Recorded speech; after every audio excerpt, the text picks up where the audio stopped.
On today's Public Eye News, Michigan invests in rebuilding its roads, and more on the investigation into a downtown Ironwood fire that occurred yesterday morning.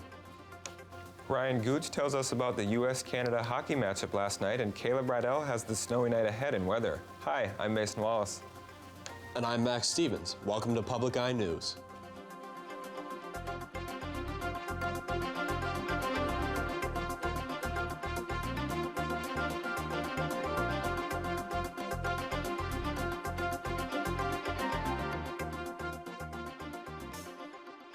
Crews are continuing to work on and investigate a fatal fire that broke out in Ironwood yesterday morning.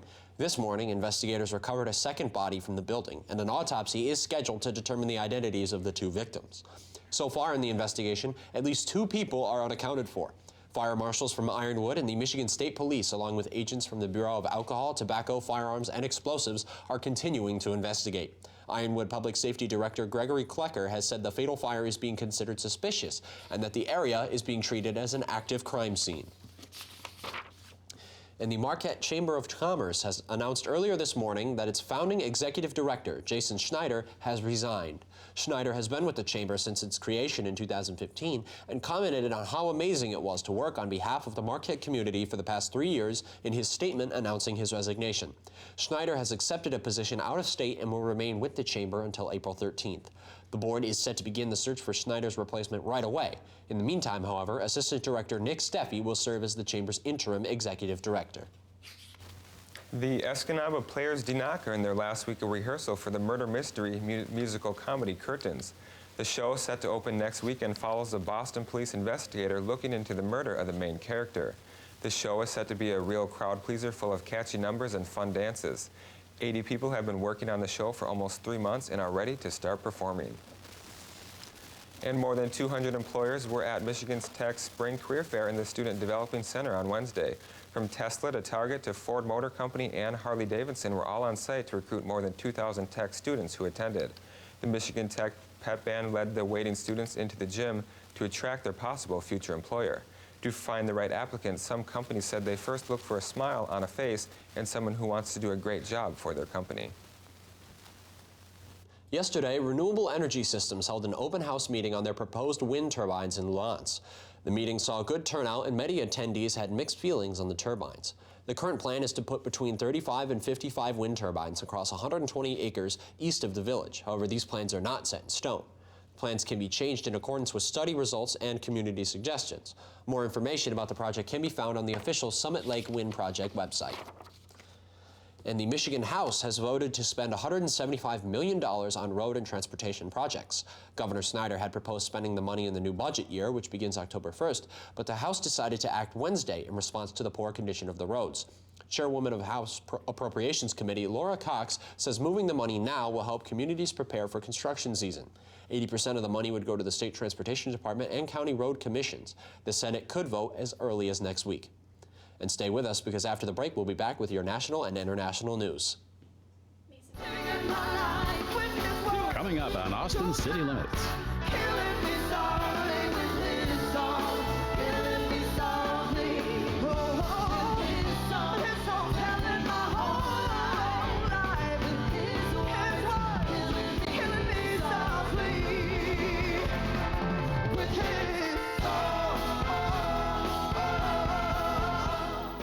Saturday night at 11 on Public TV 13. Welcome back. Florida students expect the legislature to act as they swarm the state capitol after the majority Stoneman Douglas High massacre. After traveling 400 miles to Tallahassee, 100 survivors demand bans on assault-style rifles, which were used in the shooting. Lawmakers are considering a program that calls to deputize someone to carry a weapon on campus, along with a waiting period for rifle purchases.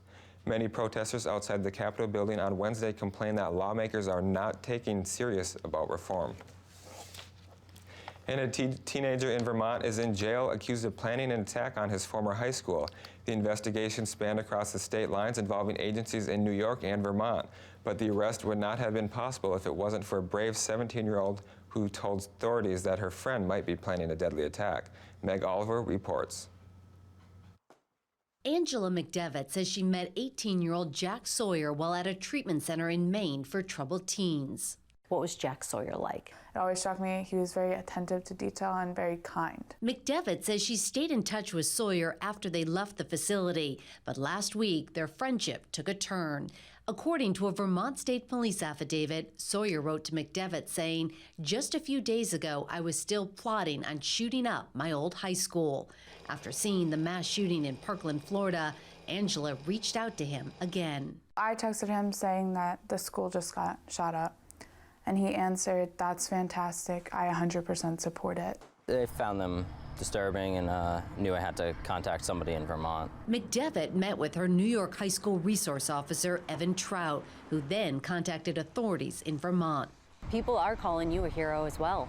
Honestly, I just feel like I did my job. I followed through with it, and that's about it. I mean, she definitely is the one who did the most of it. According to the affidavit, when police interviewed Sawyer, he admitted he was planning a shooting at Fairhaven Union High School and was partly inspired by Columbine. He bought a shotgun a few days before. Police say when they searched his car, they found the shotgun, ammunition, books on Columbine, a gas mask, a video recorder, and a journal detailing his plan titled The Journal of an Active Shooter. What's your message to other students if they hear of something like this or they see a text message like this? It's not the matter of friendship if it's about life's at hand. It's you need to do what you need to do. Last week, Sawyer pleaded not guilty to 4 charges, including attempted murder. McDevitt says it wasn't easy to report him, but she is glad she did. Meg Oliver, CBS News, East Fishkill, New York. 2 weeks after SpaceX launched Falcon Heavy, SpaceX launched Falcon 9 this morning, carrying a $200 million Spanish radar imaging satellite, in addition to 2 experimental internet relay stations. Running a day late because of high upper wind levels, the rocket blasted off from Vandenberg Air Force Base in California this morning. The rocket's first stage-powered vehicle out of the thick lower atmosphere and fell away 2.5 minutes after liftoff. No attempt was made to recover the rocket, which crashed into the Pacific Ocean. SpaceX did try to recover the rocket's nose cone panel, however, but it missed the capture net and landed in the water as well. The company hopes to perfect its technology so it can routinely recover the rocket components for refurbishment and reuse.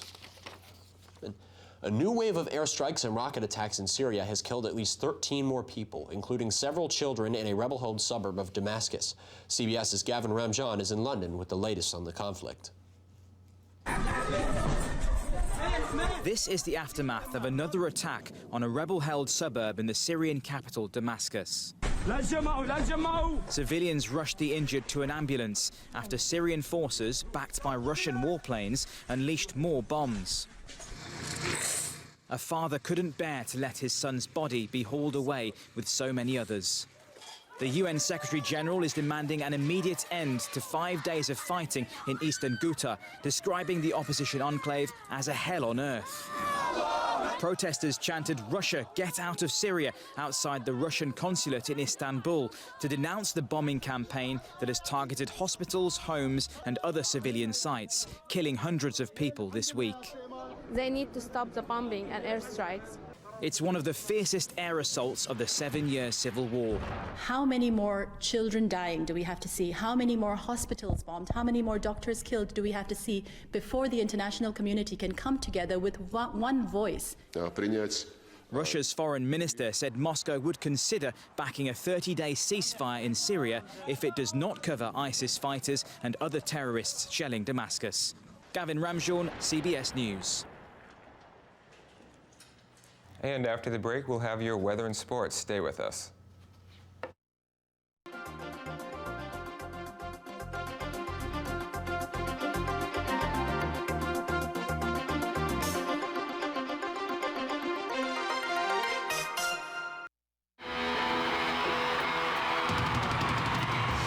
In 1977, Queen toured the U.S. on their groundbreaking News of the World tour.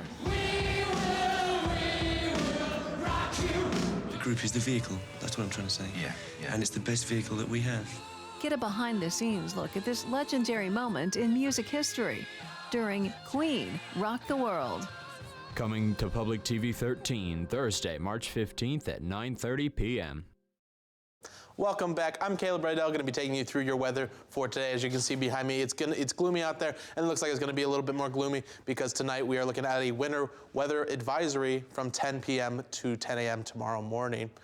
Taking a look at our current conditions, we see that out there it's partly cloudy with temperature of 30 degrees, winds out of the southeast at 8 miles per hour, and a barometric pressure of 30.64 inches and falling.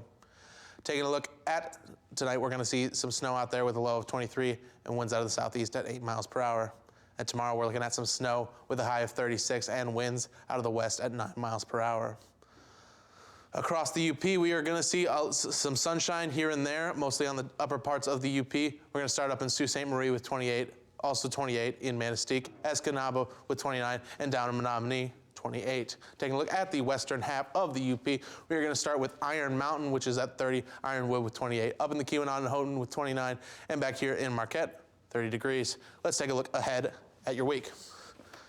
We are going to see that Saturday we have a high of 37, a low of 27 with partly cloudy out there. Sunday we're looking at a high of 36 with a low of 23 and some snow. And Monday we're going to get back to that sun with a high of 39, a low of 26. Well, Ryan, we are looking at some of the golden rays out there, and I hear at the Olympics we were getting some golds. Yeah, and the game that led to that was definitely insane. In the midst of a massive 20-year gold medal drought, the U.S. women's hockey team defeated Canada in the final of an exciting game that went all the way to overtime and ended with a spectacular goal and a save to match. The Americans went 1-0 up at the end of the first period, but the Canadians came back and took the lead in the second period, making the score 2-1. The Americans managed to tie up the game with 6 minutes left, and the game went into overtime. After a scoreless overtime, the game went into one of the biggest shootouts in the sport's history. The U.S. goalie, Maddie Rooney, made some fantastic saves, and when she saved Megan Agosta's shot, Americans everywhere celebrated the first gold medal for the women in many years. And on February 7th, the New York Yankees acquired Seattle Seahawks quarterback Russell Wilson in a trade from the Texas Rangers. Wilson joined the Rangers in 2013 and will continue his alternate sports career for the New York Yankees.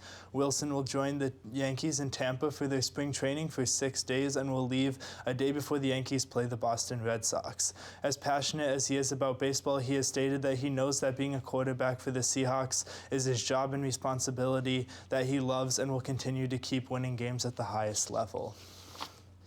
And the first leg of the round of 16 of the UEFA Champions League concluded yesterday with some exciting games and some not so exciting games. Bayern Munich breezed by Turkish side Besiktas, beating them 5-0 with braces from both Thomas Muller and Robert Lewandowski, and a goal from Kingsley Coman. Chelsea and Barcelona drew at Stamford Bridge in a Champions League classic. After hitting the post twice, Willian finally put one away to put Chelsea ahead.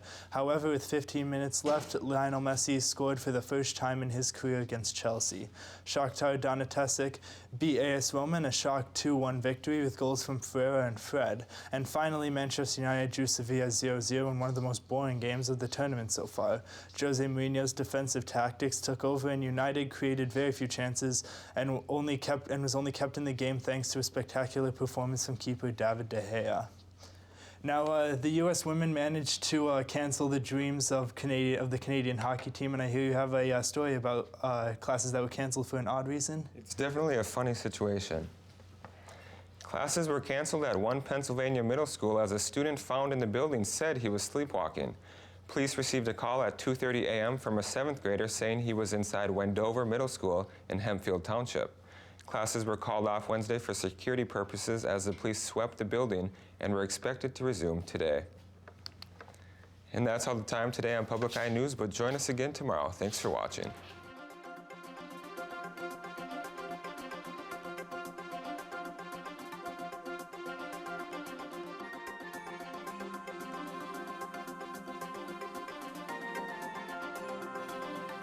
The preceding program was produced in studios located in the Edgar L. Hardin Learning Resources Center by WNMU-TV, Northern Michigan University Public Television.